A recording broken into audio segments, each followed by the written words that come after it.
ನನ್ನ ಮಗನಿಗೆ ಈ ಸಾಂಬಾರು ತುಂಬ ಇಷ್ಟ. ನಮ್ಮ ಮನೇಲಿ ಎಲ್ಲರಿಗಿಂತ ಹೇಳಬೇಕು ಅಂದರೆ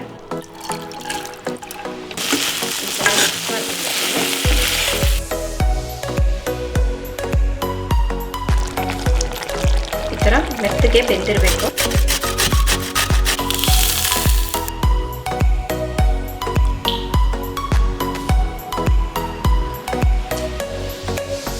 ಹುಳಿ ಹುಳಿಯಾಗಿ ಸಕ್ಕತ್ತಾಗಿದೆ.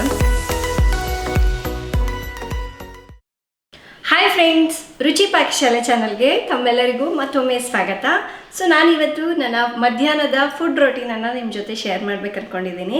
ಇವತ್ತು ಮಧ್ಯಾಹ್ನಕ್ಕೆ ತೋಟದಿಂದ ತಂದಿರುವಂತಹ ನುಗ್ಗೆಕಾಯಿನಿಂದ ಸಾಂಬಾರ್, ಅದ್ರ ಜೊತೆಗೆ ಇದೇನು ಗೊತ್ತಾ, ಮೂಲಂಗಿ ರಾಯ್ತ ಮಾಡೋಣ ಅಂದ್ಕೊಂಡಿದ್ದೀನಿ. ತುಂಬ ಈಸಿಯಾಗಿ ಮಾಡ್ಬೋದು ಮತ್ತು ಕ್ವಿಕ್ಕಾಗೇ ಆಗಿಬಿಡುತ್ತೆ. ಬನ್ನಿ ಹೇಗೆ ಮಾಡೋದು ಅಂತ ನೋಡೋಣ.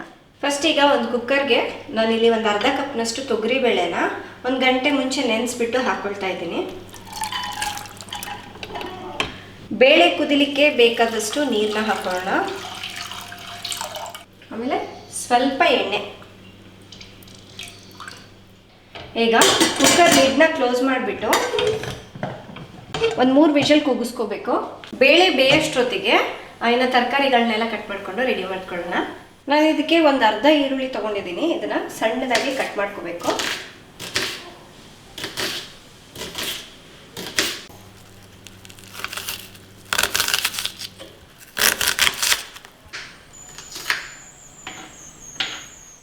ಬೇಕು ಅಂದರೆ ಒಂದು ಪೂರ್ತಿ ಈರುಳ್ಳಿ ಹಾಕ್ಕೋಬಹುದು.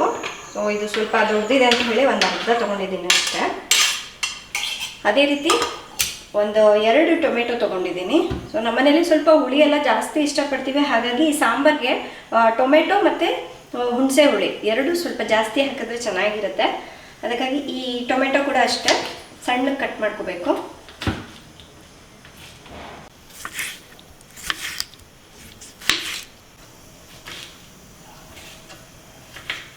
ಹಾಗೆ ನಾನಿಲ್ಲಿ ಒಂದು 3 ನುಗ್ಗೆಕಾಯಿನ ತೊಗೊಂಡಿದ್ದೀನಿ.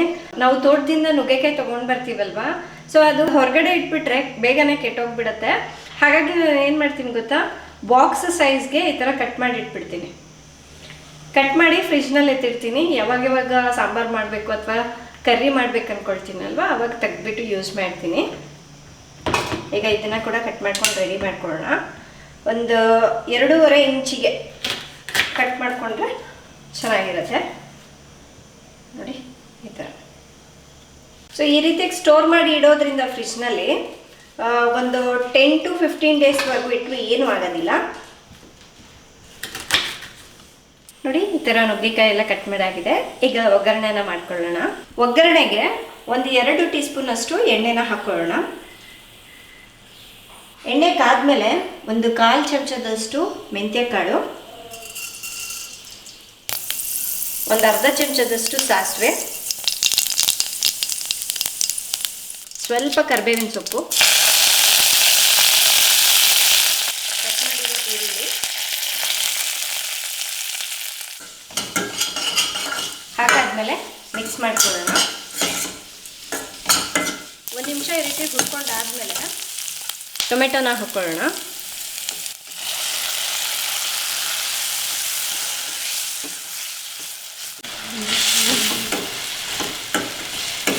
ಟೊಮೆಟೊ ಸ್ವಲ್ಪ ಸಾಫ್ಟ್ ಆಗಬೇಕು. ಇದು ಸಾಫ್ಟ್ ಆದಮೇಲೆ ಈಗ ಕಟ್ ಮಾಡಿರುವಂತಹ ನುಗ್ಗೆಕಾಯಿ ಹಾಕ್ಕೊಳ್ಳೋಣ.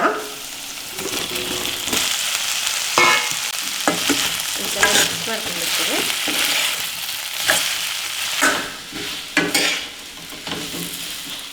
ನೆಕ್ಸ್ಟ್ ಇದಕ್ಕೆ ಒಂದು 1/4 ಚಮಚದಷ್ಟು ಅರಿಶಿನ ಪುಡಿ, 1 ಟೀ ಸ್ಪೂನಷ್ಟು ಅಚ್ಕಾರದ ಪುಡಿ, 2 ಟೀ ಸ್ಪೂನಷ್ಟು ಸಾಂಬಾರು ಪುಡಿ ಹಾಕಾದ್ಮೇಲೆ ಮಿಕ್ಸ್ ಮಾಡ್ಕೋಬೇಕು. ನಾನು ಇವಾಗಲೇ ಉಪ್ಪು ಹಾಕೋದಿಲ್ಲ. ಸ್ವಲ್ಪ ನುಗ್ಗೆಕಾಯಿನ ಈ ಥರ ಎಣ್ಣೆಲೇನೆ ಫ್ರೈ ಮಾಡಿಬಿಟ್ಟು ಆನಂತರ ಉಪ್ಪು ಹಾಕ್ತೀನಿ. ಮುಂಚೆನೇ ಹಾಕಿದ್ರೆ ನುಗ್ಗೆಕಾಯಿ ಬೇಗ ಬೇಯೋದಿಲ್ಲ.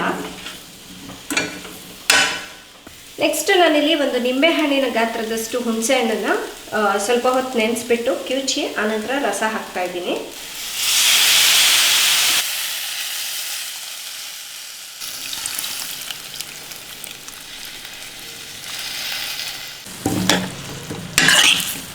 ಈಗ ಒಂದ್ಸಲ ಮಿಕ್ಸ್ ಮಾಡ್ತೀನಿ.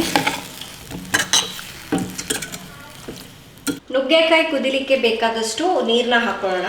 ನಾನಿಲ್ಲಿ ಒಂದು ಅರ್ಧ ಕಪ್ನಷ್ಟು ನೀರನ್ನ ಹಾಕಿದ್ದೀನಿ. ಆಮೇಲೆ ಬೇಕು ಅಂದರೆ ಮತ್ತೆ ಹಾಕ್ಕೋಬಹುದು. ಇದು ಈ ರೀತಿ ಕುದಿಯುವಾಗ ರುಚಿಗೆ ತಕ್ಕಷ್ಟು ಉಪ್ಪು ಹಾಕೋಣ.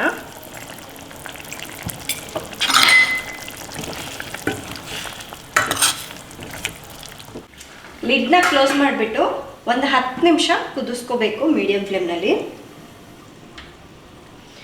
ಇನ್ನೊಂದು ಕಡೆ ನಾವು ಬೇಳೆ ಕುದಿಯೋಕೆ ಇಟ್ಟಿದ್ವಲ್ವ, ಅದು ಕೂಡ ರೆಡಿ ಆಗಿದೆ. ನೋಡಿ, ಬೇಳೆ ಚೆನ್ನಾಗಿ ಬೆಂದಿದೆ. ಸ್ವಲ್ಪ ಈ ರೀತಿ ಮಸ್ತ್ ಬಿಡೋಣ. ಹಾಗೇನೂ ಹಾಕಬಹುದು, ಬಟ್ ಸ್ವಲ್ಪ ಬೇಳೆ ಮಸಿಯೋದ್ರಿಂದ ತುಂಬ ಚೆನ್ನಾಗಿರುತ್ತೆ. ಬೇಕು ಅಂದರೆ ನೀವು ಹಾಗೇನೂ ಹಾಕ್ಬೋದು, ಬಟ್ ನಮ್ಮನೇಲಿ ಸ್ವಲ್ಪ ಬೇಳೆನ ಮಸ್ತಿದ್ರೇ ಇಷ್ಟಪಡ್ತಾರೆ. ಈಗ ಒಂದು 10 ನಿಮಿಷ ಆಗಿದೆ. ನುಗ್ಗೆಕಾಯಿ ಬೆಂದಿರಬೇಕು ನೋಡಿ, ಈ ಥರ ಮೆತ್ತಗೆ ಬೆಂದಿರಬೇಕು. ಈಗ ಕುದಿಸಿರೋ ಬೇಳೆನ ಹಾಕ್ಕೊಂಬಿಡೋಣ.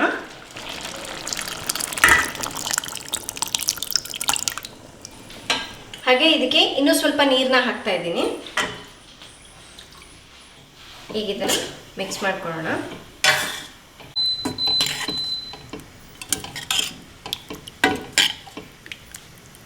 ಇದಕ್ಕೆ ಇವಾಗ ಸ್ವಲ್ಪ ಹಿಂಗೆ ಹಾಕ್ತಾ ಇದ್ದೀನಿ. ನೀವು ಬೇಕು ಅಂದರೆ ಒಗ್ಗರಣೆ ಹಾಕೋ ಟೈಮ್ನಲ್ಲೇ ಹಾಕ್ಕೋಬೋದು.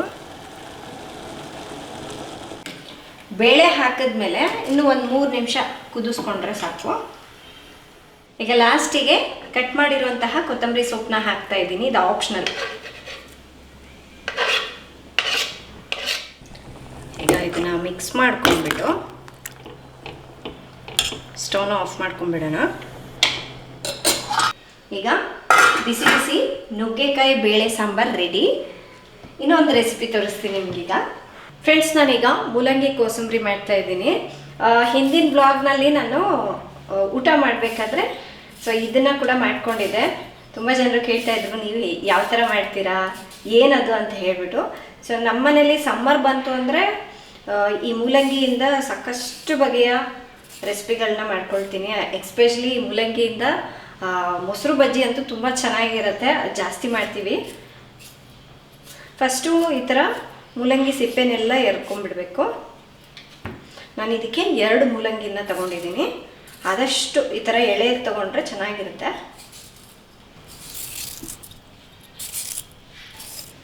ಈ ಮೂಲಂಗಿನ ಸಣ್ಣಕ್ಕೆ ತುರ್ಕೊಂಡ್ಬಿಡೋಣ.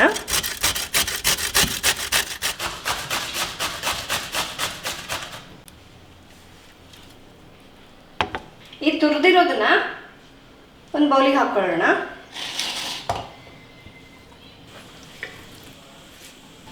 ಒಂದೆರಡು ಹಸಿಮೆಣಸಿನ್ಕಾಯಿನ ಕೂಡ ಕಟ್ ಮಾಡಿಬಿಟ್ಟು ಹಾಕ್ತಾ ಇದ್ದೀನಿ. ಇದನ್ನು ಕೂಡ ಹಾಕೋಣ. ಇದಕ್ಕೆ ಒಗ್ಗರಣೆನ ಮಾಡ್ಕೊಳ್ಳೋಣ. ಸ್ವಲ್ಪ ಎಣ್ಣೆ ಹಾಕ್ತಾ ಇದ್ದೀನಿ ಪಾತ್ರೆಗೆ. ಒಂದು 1/4 ಚಮಚದಷ್ಟು ಜೀರಿಗೆ, ಒಂದು ಸ್ವಲ್ಪ ಸಾಸಿವೆ,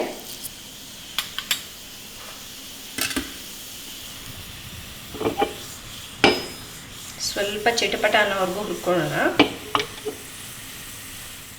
ಇಷ್ಟೇ, ಇನ್ನೇನು ಹಾಕೋದು ಬೇಡ. ಈ ಒಗ್ಗರಣೆನ ಈ ತುರಿದಿರೋ ಮೂಲಂಗಿಗೆ ಹಾಕೊಂಡ್ಬಿಡೋಣ.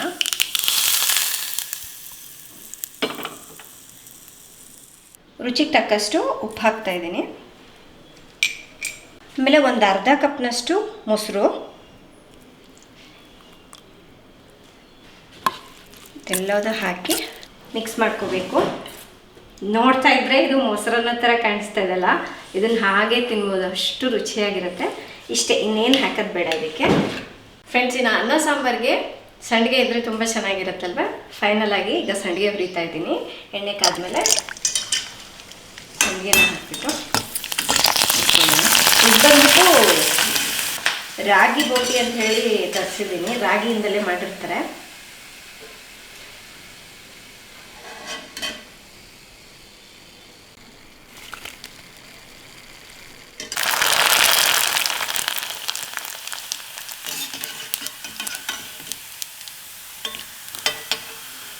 ಫ್ರೆಂಡ್ಸ್, ಈಗ ಸರ್ವ್ ಮಾಡ್ತಾ ಇದ್ದೀನಿ.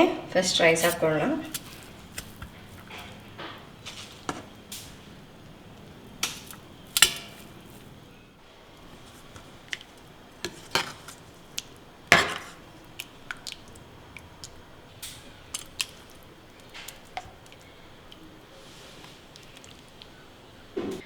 ಫ್ರೆಂಡ್ಸ್, ಇನ್ನು ಈಗ ಮೂಲಂಗಿ ರೈತ ಹಾಕ್ಕೊಳ್ತಾ ಇದ್ದೀನಿ.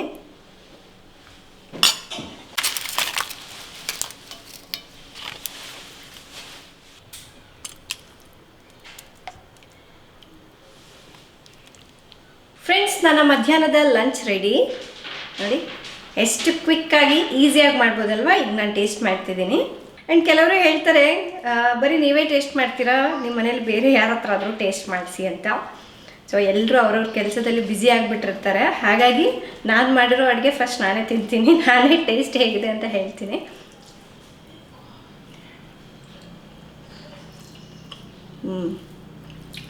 ತುಂಬ ಚೆನ್ನಾಗಿದೆ.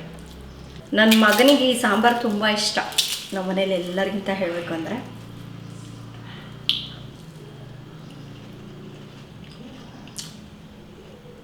ಹುಳಿ ಹುಳಿಯಾಗಿ ಸಕ್ಕತ್ತಾಗಿದೆ. ಆ್ಯಂಡ್ ಈ ರೈತ ಯಾರೆಲ್ಲ ಇನ್ನೂ ಟೇಸ್ಟ್ ಮಾಡಿಲ್ಲ ಒಂದ್ಸಲ ಟ್ರೈ ಮಾಡಿ ಅಂತ ಹೇಳ್ತೀನಿ. ಇದನ್ನು ಹಾಗೇ ತಿಂದುಬಿಡ್ಬೋದು, ಖಾರನೂ ಒಂದ್ಸಲ ಏನೂ ಇಲ್ಲ. ಆ್ಯಂಡ್ ಕೆಲವರು ಮೂಲಂಗಿ ತುಂಬ ಇಷ್ಟಪಡ್ತಾರೆ ನೋಡಿ, ಸೊ ಅಂಥವ್ರಿಗೆ ತುಂಬ ಇಷ್ಟ ಆಗುತ್ತೆ. ಸಕ್ಕತ್ತಾಗಿದೆ. ಹಾಗೆ ನುಗ್ಗೆಕಾಯಿ ಕೂಡ ನೋಡಿ ಮೆತ್ತಗೆ ಬೆಂದ್ಬಿಟ್ಟಿದೆ.